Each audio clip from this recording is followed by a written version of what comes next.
The updraft off the ridge felt like the open door of a blast furnace, throwing a thick curtain of gray ash against my visor. I hauled down on the right toggle of my ram air canopy, forcing the parachute into a steep, banking dive away from the encroaching tree line. Below me, the topography of Sector 4 was a jagged nightmare of granite, smoldering pine, and unpredictable thermals. My altimeter beeped a steady, irritating warning, a sharp synthetic note cutting through the roar of the wind. I checked my wrist gauge, factoring the sudden crosswind, and targeted the narrow clearing of scree just north of the coordinate beacon. My boots hit the uneven rock with a bone-jarring crunch, my knees bending to absorb the impact as the canopy collapsed behind me in a massive wave of yellow Kevlar. I punched the harness release mechanism, shedding the heavy rig in 3 seconds flat. The radio mounted on my shoulder harness crackled to life. Gabriel's voice pushed through the static from the spotter plane, banking 1,000 feet above the smoke layer. "Drop looks clean, Jude," Gabriel reported, his voice tight. "Target is 50 yards south, moving toward the lower ravine. The weather window is slamming shut faster than the models predicted. You have maybe 20 minutes before that front hits." I hauled my extraction pack over my shoulders, adjusting the heavy canvas straps. The weight of the felling axe, the emergency shelter, the static line, and the trauma kit settled against my spine, a familiar and grounding pressure. "Copy that, Gabe. I'm moving." Through the haze of the drifting smoke, I spotted a figure in a high-visibility jacket kneeling by a heavy-duty GPS tripod, completely ignoring the fact that the wind was shifting the smoke column directly toward her position. This was Margot Rivera. She had a decade of field command on me, a reputation for being the most ruthless, precise terrain surveyor in the Pacific Northwest. And currently, she was standing in the middle of a collapsing drop zone. I unclipped my canteen and marched down the slope, my boots crunching over the loose shale. The sharp, metallic scent of ozone hung heavy in the air, a definitive signal of a massive barometric pressure drop. She didn't look up until my shadow fell across the reinforced screen of her topographical tablet. I had expected a panicked civilian, someone shouting for a rescue helicopter. Instead, her hands were entirely steady. Her screen was covered in complex elevation maps that she was annotating with rapid, precise taps of her stylus. The sky above us was turning the color of a bruised plum, the first heavy, freezing drop of rain striking the reinforced glass of my altimeter. She wiped a streak of soot from her cheek with the back of her gloved hand, her dark eyes locking onto the Smokejumper insignia stitched into my jacket. "They sent a jumper for a simple extraction?" she asked. Her voice was calm, perfectly modulated, completely devoid of the tremor most people had when the woods were actively burning around them. "The wind grounded the helicopters," I said, checking the swaying tops of the pines along the tree line. "Pack your gear. We have 20 minutes before that storm front turns this entire ravine into a mudslide. I need 5 more minutes to log the soil density metrics," she replied, her focus dropping back to the tablet. "If I don't upload this data packet to base camp, Theodore Cooper will use the gap to validate his safety violation claim. If my license is suspended, my team loses authority on every permit in the region." I didn't know Cooper personally, but I knew the type. Men who turned paperwork into a weapon. They sat in climate-controlled trailers and moved lines on a map, never understanding the reality of the dirt and the elevation. My grip tightened on the strap of my pack. I wasn't here to play corporate politics or argue with a surveyor, no matter how capable she looked. I was here to pull her off a mountain before it swallowed her whole. I unclipped my digital wind gauge from my belt, holding it up between us. The internal fan whined fiercely as it registered a 35-knot gust. "Your data won't matter if you're buried under a ton of wet topsoil. Pack the tripod. Now." She stared at the digital readout on the gauge, then at my face, calculating the odds in a fraction of a second. Without a single word of protest, she collapsed the heavy tripod with 2 sharp, metallic clicks, sliding it smoothly into the canvas sleeve slung across her back. Her sheer efficiency irritated me. Usually, people argued, giving me an excuse to assert authority and take control of the situation.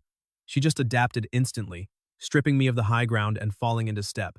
A crack of thunder vibrated through the soles of my boots, loud enough to rattle my teeth in my skull.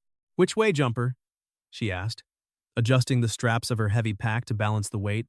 "North," I said, pointing toward a rocky, elevated overhang a quarter-mile up the steep incline. "We beat the rain, or we don't." The sky tore open before we made it halfway up the ridge. It wasn't just rain. It was a deluge of freezing, near vertical water mixed with ash, instantly turning the ground into a slick, treacherous slate of mud. I took the lead, using the spiked heels of my boots to kick solid footholds into the shifting earth. I kept checking her pace, waiting for her to ask to stop. It didn't come. Every time I glanced back over my shoulder, she was exactly 2 paces behind me, mirroring my foot placement perfectly, her head down against the driving wind. The overhang was a shallow limestone cave, carved out by decades of erosion, barely deep enough to fit both of us and our gear. I shoved my pack against the back wall, water pouring in rivulets off the rim of my helmet. Margot ducked in right beside me. She shrugged off the soaked jacket and stowed it, her chest heaving slightly from the climb, but her expression remained completely focused. The sudden drop in temperature was immediate, the wind howling past the cave entrance like a freight train.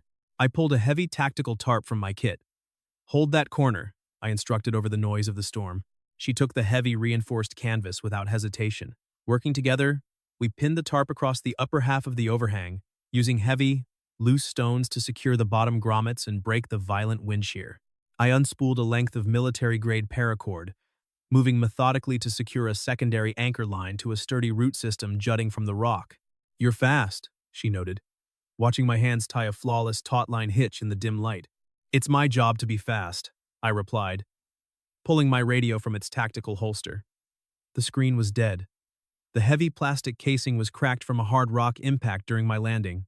I pulled a multi-tool and a small, waterproof diagnostic kit from my vest.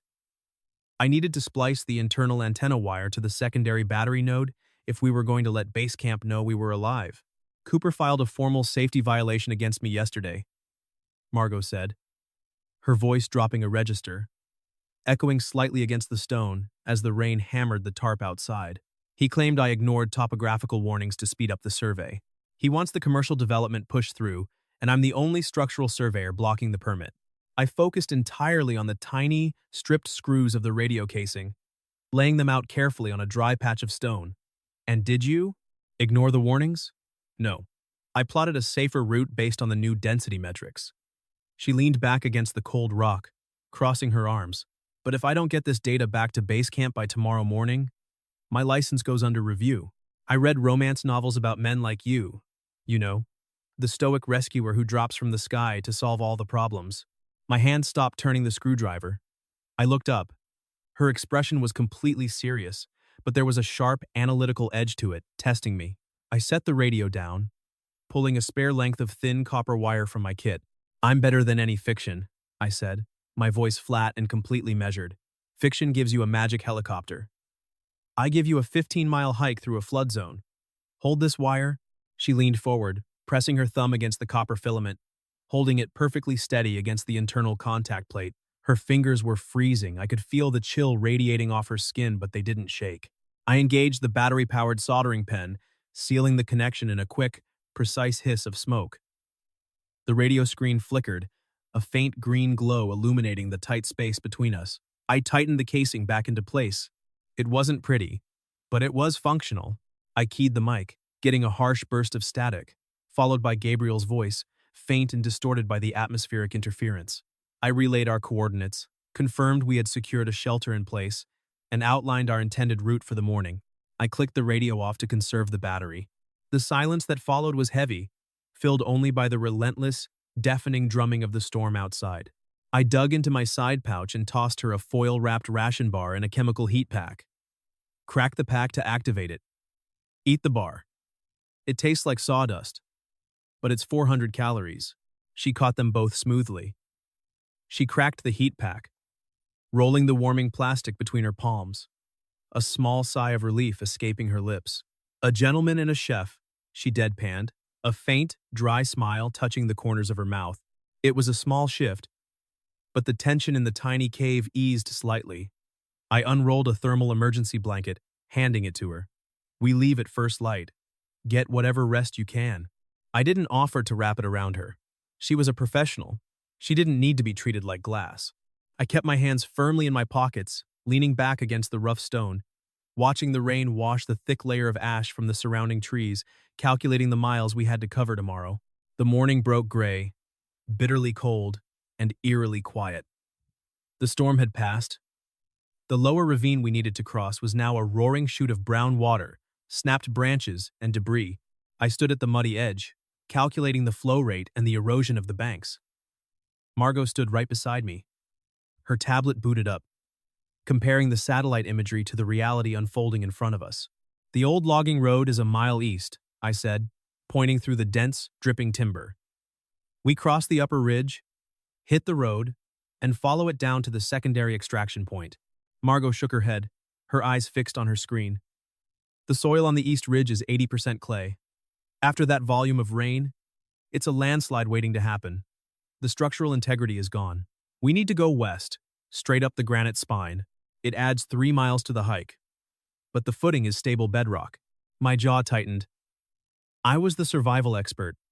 My route was faster, more direct. West puts us above the tree line. If the lightning comes back, we're targets. East provides cover. Covered by trees with critically compromised root systems, she countered smoothly. She didn't raise her voice. She didn't sound defensive or arrogant. She just stated the facts, tapping the detailed geological data overlay on her screen so I could see it. I've surveyed this grid for 6 months, Miller. I know the bedrock. I hated being second-guessed, especially in the field where my calls were usually absolute law. My competitive pride demanded I shut down the argument, assert my operational authority, and force the march east. But I looked at the hard data on her screen, then looked at the angle of the massive pines on the east ridge. Several of them were already leaning at a dangerous 15-degree angle, the soil around their bases cracked and giving way. She was right. I swallowed the sharp, authoritative retort that was sitting on my tongue. I respected competence above all else, and she had just proven hers. West it is, I said, turning to adjust my pack. She gave me a brief, evaluating look, clearly surprised I hadn't fought harder to maintain control. Lead the way. The hike was brutal.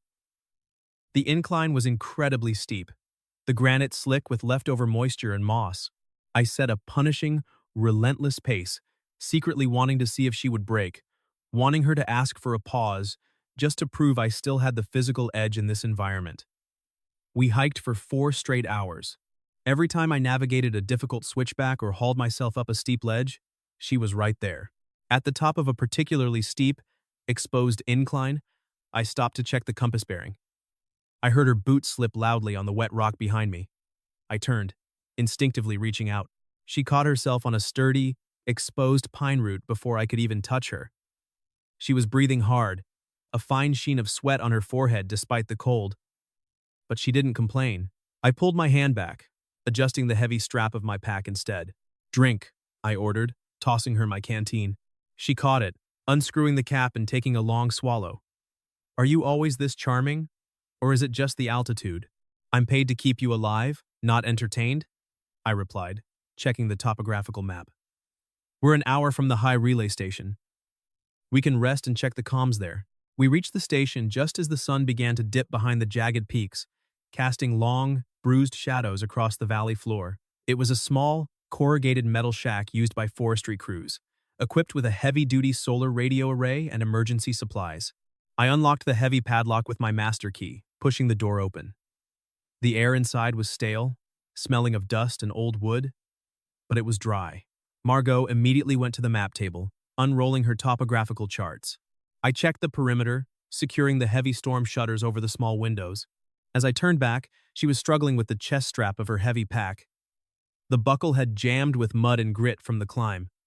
I walked over, stepping into her space. I didn't ask or make a production of it.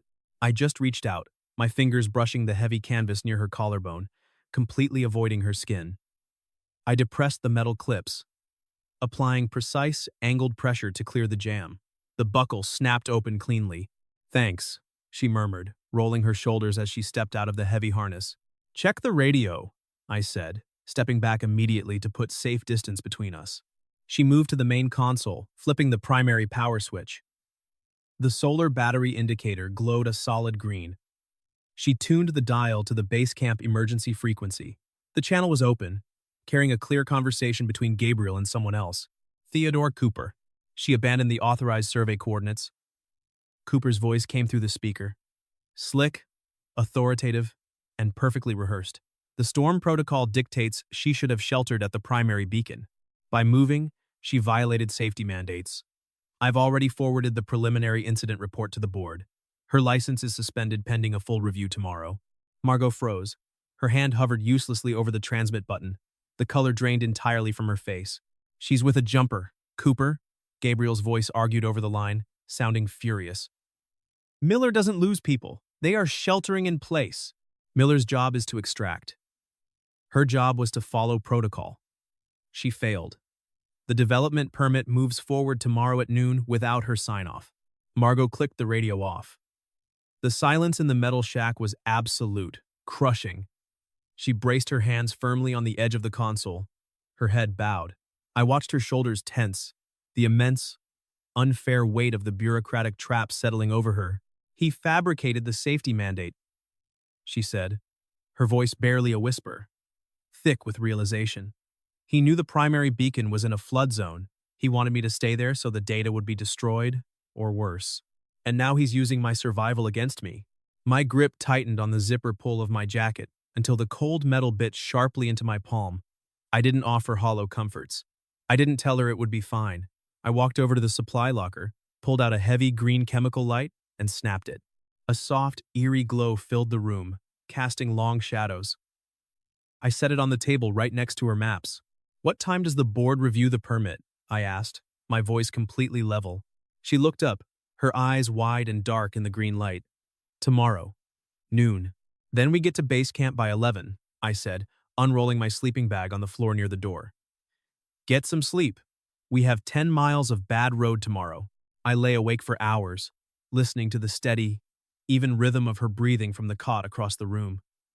The air was freezing, but the anger in my chest burned hot and steady. The thought of leaving her there, of letting a man like Cooper destroy her life's work with a few fabricated forms, made my chest feel too tight for the cold air. I wanted to reach across the dark and touch her hand, to offer an anchor in the middle of the mess. But I kept my hands folded tightly over my chest. Survival first, comfort later. We left at dawn. The final stretch to base camp required crossing the Narrows, a deep, sheer gorge, usually spanned by a heavy, industrial rope bridge. When we arrived at the coordinates, the bridge was simply gone. The storm had washed out the primary anchors on the far side, leaving only frayed nylon and steel cables twisting violently in the wind. Below us, the river was a churning, lethal nightmare of white water and massive boulders. I dropped my pack, surveying the gap with a critical eye. It was 40 feet across, too far to jump, too wide to throw a standard grapple with any accuracy. We have to route around, I said, checking my watch. It was 8 in the morning. It adds 6 hours to the hike. We'll miss the noon deadline. Margot walked right to the absolute edge, her boots sinking slightly into the mud. She looked at the remaining anchor posts on our side, then scanned across the gorge to the exposed bedrock on the far side. She pulled a laser rangefinder from her vest, taking 3 quick, calculated measurements. No, she said, her voice sharp and decisive. We aren't routing around. She dropped to her knees, opening her pack and pulling out a heavy, tightly coiled spool of static surveying line and a specialized pneumatic launcher used for placing heavy sensors in high canopy. The bedrock over there has a natural, deep fissure at a 60-degree angle. If I launch a wedge anchor into that exact crack, the line will hold. I stared at her. That's surveying gear, Margot. It's not rated for human load. The line is rated for 2,000 pounds of tension, she fired back, her hands already assembling the metal pneumatic tube with practiced speed. The weak point is the anchor. If you can secure this end to that downed pine over there, the tension will hold. I looked at the massive fallen tree she was pointing at. It was huge, but it was resting on unstable, rain-soaked soil. If the tension shifted when weight was applied to the line, the tree would roll, taking the line and whoever was suspended on it straight into the gorge. The tree will roll, I stated. Not if you brace it, she countered, looking me dead in the eye, challenging me. You're a builder. You know physics. Make it hold. It was a direct challenge to my competence. I looked at the tree, my mind instantly calculating the required angles, the weight distribution, the specific leverage points needed to counteract the sheer force. I pulled my heavy felling axe from my pack. I didn't say a word. I walked to the downed pine and started swinging. The sound of steel biting deep into wet wood echoed loudly across the gorge. I worked with brutal, focused efficiency, driving deep, angled cuts into the trunk to create a flat, perfectly stable surface. Then, I pulled 3 heavy steel pitons from my climbing kit. Using the flat head of the axe as a sledgehammer, I drove the steel spikes through the wood and deep into the solid bedrock hidden below the topsoil. I lashed the anchor point with a complex, interwoven tension knot, locking the massive tree permanently in place. My arms burned, sweat stinging my eyes, but my movements remained exact. Done, I breathed, stepping back and wiping my brow. Margot didn't hesitate. She hoisted the pneumatic launcher to her shoulder, took a steady breath, and fired. The heavy wedge anchor shot across the gorge with a loud crack, sinking perfectly into the narrow rock fissure on the far side. She hauled back on the line, testing the bite. It held solid. She quickly tied off her end to the braced anchor point I had built on the pine. The static line stretched taut, vibrating over the roaring water. She pulled a heavy steel carabiner from her harness. I go first. I grabbed her wrist. The contact was shocking, the sudden heat of her skin biting through the freezing morning air. I'm heavier. I test the line. That's the operational protocol. She looked down at my hand, gripping her wrist, then up at my face. She didn't pull away. Miller, if that line snaps, you die. I set the far anchor. I take the risk. My job is to extract you, I said, my voice low and unyielding. I let go of her wrist, stepping up to the edge and clipping my own heavy carabiner onto the static rope. Watch the tension. I swung out over the gorge. The drop was terrifying, the roar of the water below deafening. The line bowed heavily under my weight, the nylon groaning in protest. I looked back at the pine tree. It didn't budge a millimeter. The pitons held perfectly firm. I pulled myself hand over hand, my muscles burning with lactic acid, my focus narrowed entirely to the next foot of rope. When my boots finally hit the far ledge, I unclipped and signaled her with a sharp wave. Margot came across quickly, her movements smooth, economical, and fearless. I stood right at the edge, ready to grab her harness if she slipped on the landing. When she reached the rock, her boot slipped slightly on the uneven ground. I caught her firmly by the elbows, steadying her instantly. For a single second, she leaned entirely into my grip, exhaling a long, shaky breath. We were inches apart. I could smell the pine resin, the cold rain, and the faint scent of ash in her hair. Good anchor, I murmured, stepping back instantly to give her space and re-establish the professional boundary. Good brace, she replied, checking her watch, her composure returning immediately. Base camp was a sprawling, chaotic collection of canvas tents and mobile command trailers set up in a muddy clearing at the base of the mountain. When we walked into the perimeter at 11:15, the camp went dead quiet. Forestry workers, medics, and transport drivers stopped what they were doing to stare. We looked like hell, covered in mud, soot, and pure exhaustion, but we were walking fast. I bypassed the medical tent entirely and walked straight toward the primary command trailer. Margot was right beside me, matching my stride. I pushed the heavy metal door open without knocking. Inside, Theodore Cooper was standing at the main conference table, a thick stack of finalized forms in front of him. Next to him was the incident commander, a grizzled man named Henderson. Gabriel was leaning against the far wall, his arms crossed tightly across his chest. When the door slammed against the interior wall, all 3 men jumped. Rivera, Cooper said, recovering quickly. He smoothed his expensive tie, his face shifting into a flawless mask of false concern. Thank God you're safe. We were just finalizing the incident paperwork. Your decision to abandon the primary beacon was incredibly reckless. The board is reviewing your suspension right now. Margot didn't flinch.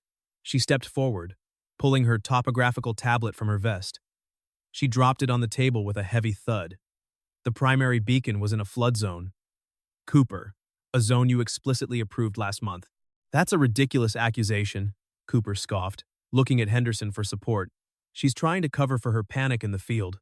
Commander, I need her off this site so we can proceed with the development permit vote. Henderson looked at Margot, then at me.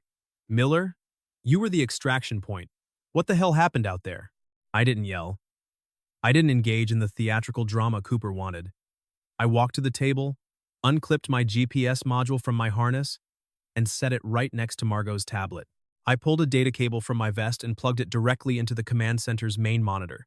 At 1400 hours yesterday, the primary beacon location was hit with a localized flash flood, I said, my voice carrying the quiet, absolute authority of a man who dealt in facts, not opinions. I recorded the flow rate on my jump cam. The water level rose 12 feet in 4 minutes. If Margot Rivera had stayed at that beacon, as Mr. Cooper's safety mandate dictated, she would be dead. I tapped the keyboard, bringing up the detailed overlay of Margot's route compared to Cooper's mandated safety zones. Rivera calculated the soil density and moved us to the only stable granite ridge in the entire sector. Her route was mathematically perfect. Furthermore, I added, looking directly at Cooper, Gabriel forwarded me the comms report from the trailer system. It shows his terminal was actively jamming the emergency frequency at 1800 hours. Right when he claimed he had lost radio contact, the room went completely silent. The low hum of the trailer's generator was the only sound. Cooper's face turned a mottled, furious shade of red. This is absurd.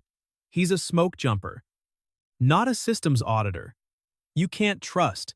Shut up, Cooper, Henderson snapped. The commander leaned heavily over the table, analyzing the hard data on the screen. He traced the route Margot had taken, then looked at the irrefutable flood data I had provided. He stood up straight, his face hard and uncompromising. The board review is canceled, Margot. Your license is clear. Cooper, pack your office. You're off my site. I'll be contacting the Federal Permit Office to withdraw our support for the development immediately. Cooper opened his mouth to argue, saw the absolute coldness in my expression, and decided against it. He grabbed his briefcase, his hands shaking slightly, and stormed out of the trailer. Margot let out a slow, deeply controlled breath, her shoulders finally dropping an inch. Henderson clapped her warmly on the shoulder. Outstanding work out there, Rivera. Go see the medics and get some food. I unplugged my GPS module, looping the cable neatly. I didn't wait for a thank you or a celebration. I turned on my heel and walked out of the trailer, heading straight for the gear tent to start breaking down my equipment. The job was done. The threat was neutralized. I had protected her, and now it was time to leave. That was the job. That was the routine. I was meticulously cleaning the dirt from the threads of my climbing carabiners when the tent flap opened. Margot stepped inside. She had washed the soot from her face, and someone had given her a clean, dry jacket. She watched me work for a moment in complete silence. You didn't have to give Henderson your logs, she said quietly, stepping further into the tent. My data would have eventually cleared me in the hearing. Eventually isn't good enough, I replied, not looking up from the metal gear in my hands, rubbing the cloth over the steel. He was trying to humiliate you. I don't tolerate sloppy work, and I don't tolerate liars. You also didn't take credit for the bridge anchor, she pointed out, stepping closer to the workbench. You plotted the trajectory. The anchor was just mechanics. I set the carabiner down, finally looking up at her. You're the best surveyor I've ever seen in the field. You didn't need rescuing. You just needed a ride. She smiled, a small, genuine expression that completely transformed her face, wiping away the exhaustion. I needed a shieldmate, and you were exactly what I needed. She reached into her pocket and pulled out a heavy metal key attached to a yellow forestry tag. She set it on the workbench, right next to my hand. Henderson signed the initiative order on the spot, she said, her voice steady, but her eyes tracking my reaction closely. A new wilderness safety initiative? I'm heading it up. I need a logistics director. Someone who knows how to build things that don't break. Someone who doesn't panic when the wind shifts. I looked at the key. It was a concrete offer. A desk. A role. A reason to stay in one place. A reason to stay near her. I had spent my entire career dropping into disasters, putting out the fire, and walking away. I thought about the way she held the wire while I soldered the radio. The way she trusted my anchor over the lethal drop of the gorge. I picked up the key. The metal was cold, but it felt incredibly heavy with consequence and permanence. I don't write safety memos, I warned her, my voice low and serious. I don't want memos, she said, stepping firmly into my space, her presence a quiet, undeniable demand. I want you on my team. Close. Where I can count on you. I didn't pull away. I didn't step back. I slipped the key into my pocket, locking my eyes on hers. The wind outside finally died down. No ash, no smoke, just clean mountain air sweeping through the camp. Then we start at 0600 tomorrow, I told her, the corner of my mouth twitching upward. Don't be late. She laughed, a bright, clear sound that filled the dim tent. I'll bring the coffee. I learned that true integrity doesn't require a megaphone. It requires the discipline to let your actions and the truth speak louder than anyone's lies. Real love isn't about drama. It's about consistency, safety, and showing up when the bridge is out. Please like and subscribe so we can share more stories like this.